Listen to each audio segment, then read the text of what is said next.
प्रेमाचा अनोखा करार भाग 3. अखेर 6 वाजता आदित्य घरी येतो. अंकिता तयार होऊन बसलेली असते त्याची वाट बघत. तिला देखील नमस्वीला भेटायची खूप उत्सुकता असते.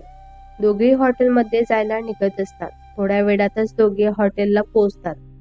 आदित्यची नजर दरवाजालाच खिळलेली असते, कारण त्याला नमस्वीला बघायचं असतं आणि त्याचा इंतजार खतम होतो. नमस्वी साधनासोबत येताना आदित्यला दिसत असते. तिने मरून कलरची कुर्ती घातलेली असते.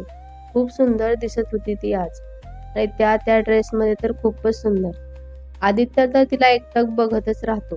नमस्वी आणि साधना आदित्यच्या टेबल जवळ येतात. आदित्य उभा राहून आपला दोन्ही हात पुढे करतो. आदित्य म्हणाला, हाय नमस्वी, कशी आहेस तू? नमस्वी आदित्यच्या हातांकडे बघत राहते. साधना तिला हळूच इशारा करून हात पुढे करायला सांगत असते. नमस्वी आपला हात पुढे करून सेकंड करते. नमस्वीच्या स्पर्शाने आदित्य एक क्षण मोहरून जातो, पण नमस्वी लगेच आपला हात त्याच्या हातातून काढून घेते. नमस्वी म्हणाली, हाय, मी ठीक आहे. ही माझी फ्रेंड साधना आहे. साधना म्हणाली, हाय आदित्य, मी साधना जाधव. माझे मिस्टर अंकुश जाधव.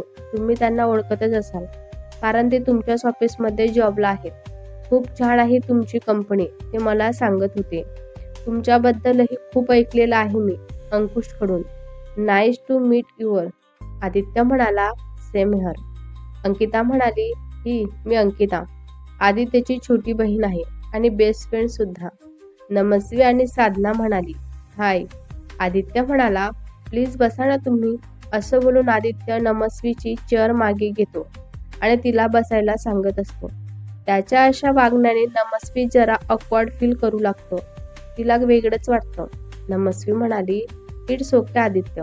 आदित्य आपल्या जागेवर येऊन बसत असतो. सगळेजण काही वेळ शांतच असतात. आदित्य नमस्वीला पाहतच असतो, पण ती मात्र आपली नजर चुकवतच होती. अंकिता म्हणाली, बरं आदित्य, तुझं नमस्वीला शेअर करून झालं असेल तर माझ्याकडे पण बघ तू जरा. खूप भूक लागलेली आहे रे मला. काहीतरी मागव ना खायला. आदित्य म्हणाला, अंकू, काहीही काय बोलतेस ग तू? म्हणून मी तुला आणत नव्हतो.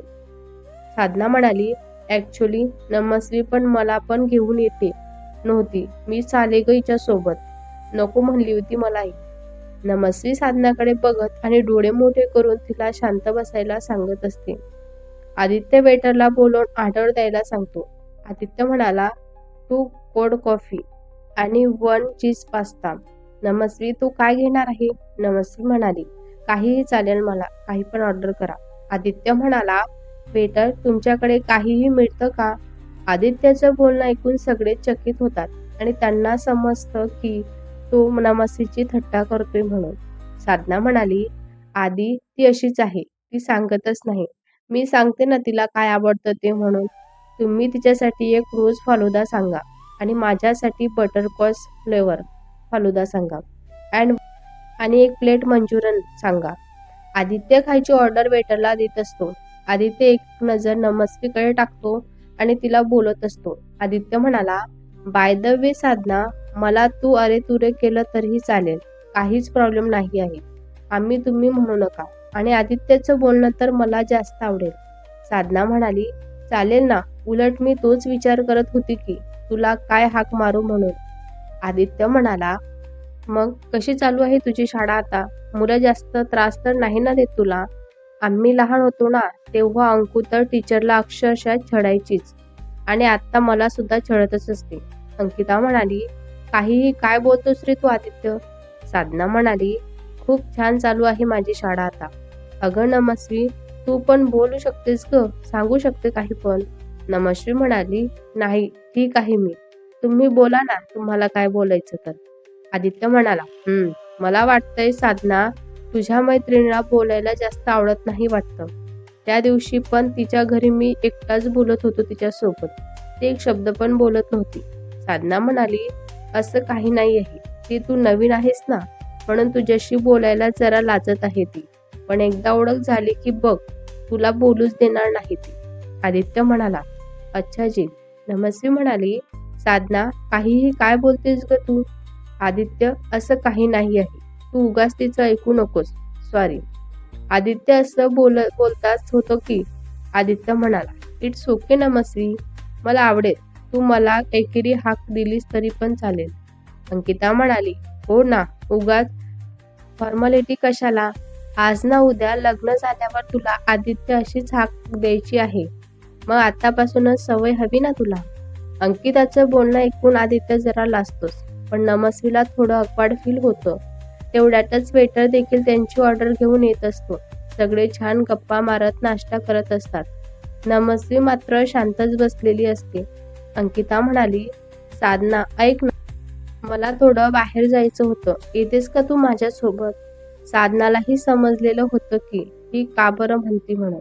आदित्य नमस्वीला थोडा वेळ एकत्र टाइम स्पेंड करायला मिळावा म्हणून अंकिता वॉशरूमच्या बहाणा करत आहे. साधना म्हणाली, हो चाल ना, मला पण यायचं आहे. नमस्वी, आम्ही जाऊन आलोच ग लगेच. नमस्वी म्हणाली, अगं पण. साधना आणि अंकिता नमस्वी काही बोलायच्या आतच तिथून निघून जातात.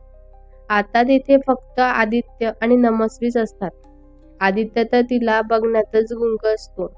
नमस्वीला समजतच नसतं की काय करावा आणि काय नाही.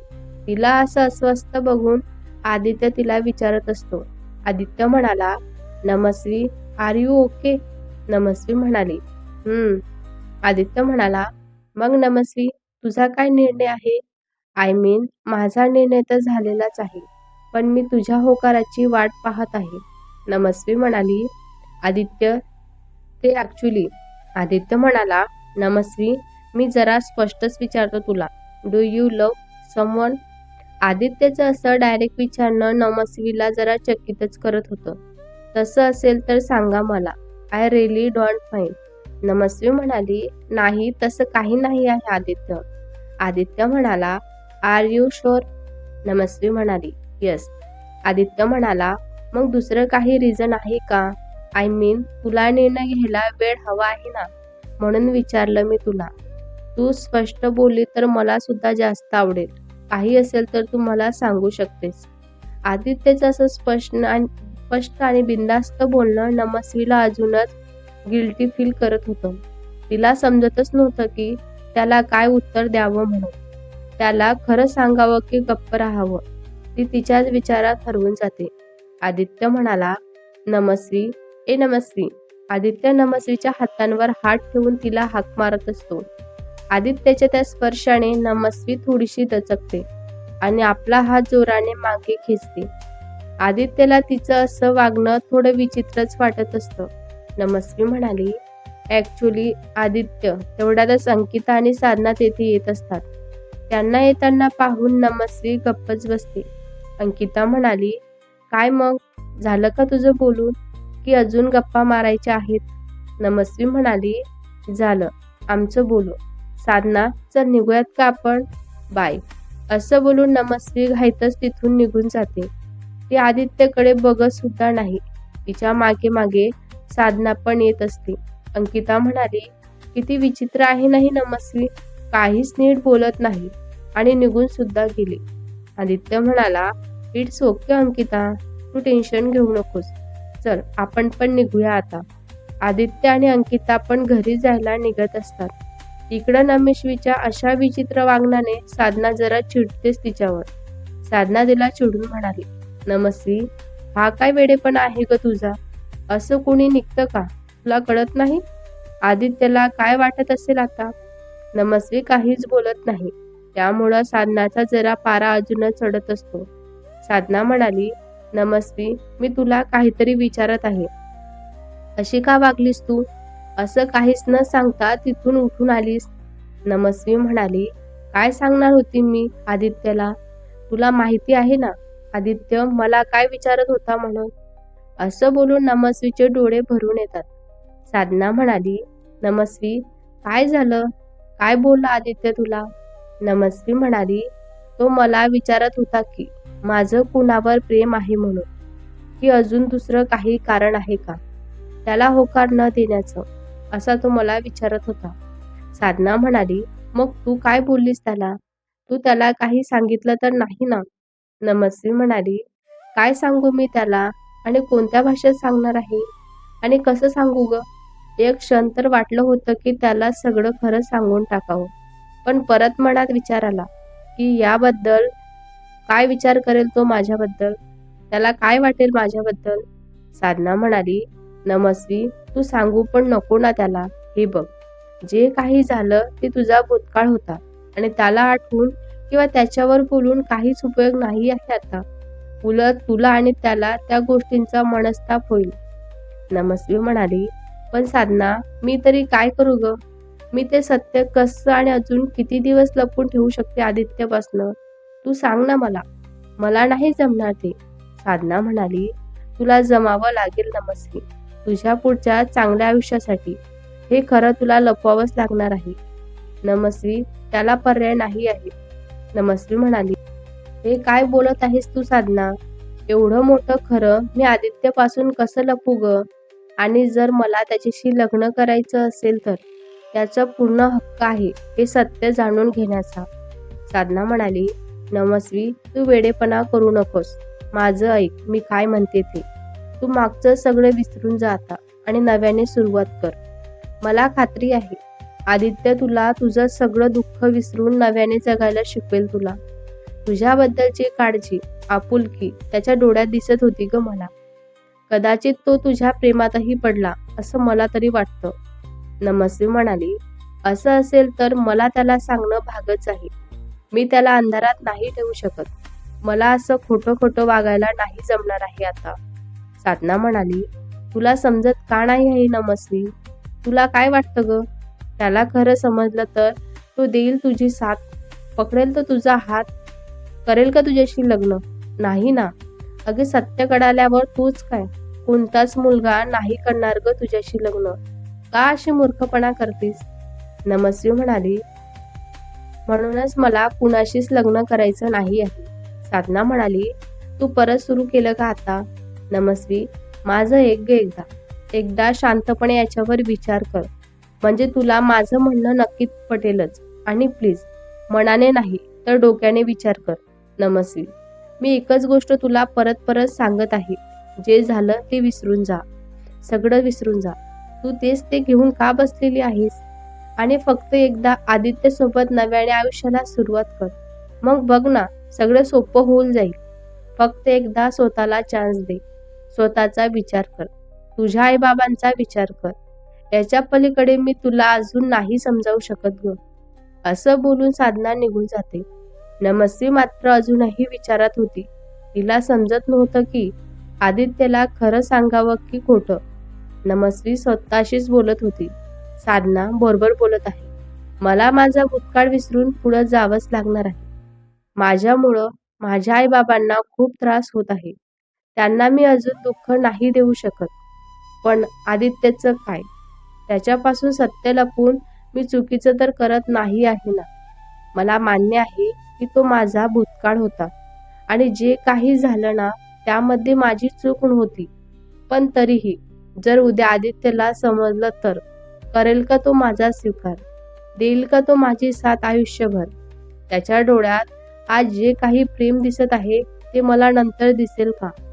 जो विश्वास होता, सत्य समजल्यावरही माझ्यावर तो प्रेम करेल का? तो विश्वास ठेवेल का? प्रश्न खूप सारे आहेत, पण उत्तर काहीच नाही. इकडं आदित्य घरी येतो. नमस्वीच्या अशा वागण्याने तोही थोडा विचलितच होतो. त्यालाही जाणवत होतं की काहीतरी असं कारण आहे ज्यामुळे नमस्वी वेळ मागत आहे. पण ते कारण काय असावं याचा अंदाज आदित्यला लागतच नव्हता. आदित्य स्वतःशीच म्हणाला, नमस्वी प्लीज, तू माझ्याशी एकदा बोल ना. बोलून मन हलकं तर कर. फक्त एकदा माझ्यावर विश्वास तर ठेव नमस्वी. मी तुझा विश्वास कधीच तोडणार नाही. I am promise Namasvi. Just trust me once. Aditya आणि नमस्वी दोघे एकमेकांचा विचार करत असतात. आदित्यला नमस्वीपासून दूर राहूनही तिचं दुःख, तिची नाराजी त्याला जाणवत होती. तर नमस्वीलाही आदित्यपासून सत्य लपवण्याचं वाईट वाटतच होतं. पण तिचा नाईलाज होता. आदित्यला खूपदा वाईट वाटत होतं की तिला फोन करून विचारावं, पण तो तिला फोन करत नाही. तो तिला अजून थोडा वेळ देण्याचं ठरवत असतो. नमस्वीलाही आता जाणवलेलं होतं की भूतकाळात जगण्यापेक्षा आदित्यसोबत नव्याने सुरुवात करावी. ज्याची साथ, त्याची आपुलकी, त्याचा विश्वास, त्याचं प्रेम तिला नव्याने जगायला शिकवेल. तिला त्या भयानक भूतकाळातून बाहेर काढायला कदाचित त्याची मदतही करेल. दोघेही एकमेकांच्या विचारात हरवून झोपी जातात. सकाळ होती. नमस्वी शाळेत जायला तयार होऊन येत असते. तिचे आई बाबा हॉलमध्ये बसलेले असतात. नमस्वी म्हणाली, आई बाबा, मला तुम्हाला काहीतरी सांगायचं आहे. मला तुमच्यासोबत महत्वाचं बोलायचं आहे. बाबा म्हणाले, हा बोल ना बेटा, काय बोलायचं तुला? नमस्वी म्हणाली, बाबा, मी खूप विचार केलेला आहे आणि माझा निर्णय झालेला आहे. आई म्हणाली, काय निर्णय घेतलेला आहेस तू बाळा? इकडं आदित्य मात्र बेचैन असतो. तो अजूनही नमस्वीच्या उत्तराची वाट पाहत होता आणि तिच्या कालच्या अशा वागण्याने तिचा निर्णय काय असावा हाच विचार तो करून करून अस्वस्थ होत होता. नाश्ता करतानाही त्याचं लक्ष खाण्यात लागतच नव्हतं. माधवी म्हणाली, आदित्य, अरे लक्ष कुठं आहे बाळा तुझं? तू काही खात पण नाही आहेस. आदित्य म्हणाला, काही नाही मम्मी, भूक नाही आहे मला. आदित्यचे बाबा म्हणाले, अरे अशी कशी भूक नाही तुला? का रात्रीचं पण जेवण तू नीट केलं नाहीस ना? आता पण तसंच करत आहे. ऑफिसचं काही टेन्शन आहे का बाळा तुला? अंकिता म्हणाली, टेन्शन तर आहे, पण ऑफिसचं नाही बाबा. बाबा म्हणाले, म्हणजे अंकिता? अंकिता म्हणाली, म्हणजे बाबा, अजून नमस्वीचा होकार कुठं आलेला आहे म्हणून तो टेन्शनमध्ये आहे. त्याचंच टेन्शन आलं असेल त्याला. आई म्हणाली, आदित्य, अरे नको इतकी काळजी करूस. नमस्वी नक्की हो बोलेल आणि तिने नकार दिला तर काय झालं? आपण दुसरी मुलगी बघूयात ना. आदित्य म्हणाला, नाही आई, मी लग्न करीन तर नमस्वीशीच करणार आहे. बाबा म्हणाले, अरे हा काय हट्ट आहे तुझा? आदित्य म्हणाला, हा माझा हट्ट समजा नाहीतर वेडेपणा समजा, पण मला तिच्याशीच लग्न करायचं आहे. मी नंतर कोणाशीच लग्न करणार नाही. आदित्य चिडून ऑफिसला निघून जातो. त्याचं असं विचित्र वागणं पाहून सगळे गोंधळतातच. तो असं अविचाराने आधी कधीच वागलेला नव्हता. अंकिता म्हणाली, आदित्यवर काय जादू केली नमस्वीने कुणास ठाऊक. आई, बघ ना ग तू एकदा फोन करून विचार ना त्यांना त्यांचा निर्णय काय आहे म्हणून. मी आदित्यला असं नाही बघू शकत ग. आई म्हणाली, अगं पण अंकू, त्या बोलल्या होत्या की 2 दिवसात कळवतो म्हणून. सारखं सारखं मागे लागणं चांगलं नाही वाटत ना बाळा. अजून 1 दिवस वाट पाहूयात आपण, नाहीतर उद्या मी स्वतः फोन करते त्यांना. ठीक आहे ना आता? अंकिता म्हणाली, म्हणजे अजून 1 दिवस? आदित्यची अशी अवस्था बघावी लागणार आहे मला आता. आई म्हणाली, तू नको काळजी करू अंकिता, होईल तू नॉर्मल. मी बोलते त्याच्याशी, माझं ऐकेल तो. एवढ्यातच आदित्यच्या आईला नमस्वीच्या घरून फोन येतो. आदित्यची आई म्हणाली, हा बोला ना संगीता ताई. आईची रिॲक्शन बघून अंकिताही थोडी घाबरतच असते. आई फोन ठेवून देते. अंकिता म्हणाली, काय ग आई, काय झालं? आई अंकिताला पाहतच राहते. तिच्या डोळ्यात अश्रू असतात. आई म्हणाली, अंकू, आदित्यला फोन लावून घरी बोलवून घे. अंकिता म्हणाली, अगं पण का? काय बोलल्या काकू? ते तरी सांग ना ग. आई म्हणाली, तू आधी आदित्यला बोलाव, तो आला की सांगते मी. अंकिता घाईतच आदित्यला फोन लावून घरी बोलवून घेते. आईचा निरोप ऐकून आदित्य देखील लगेच ऑफिसमधून घरी येतो. भेटूया पुढच्या भागात. हा भाग तुम्हाला कसा वाटला कमेंट करून नक्की सांगा. व्हिडिओ आवडला असल्यास लाईक करा, शेअर करा. नवीन असाल तर चॅनलला सबस्क्राईब करा. धन्यवाद.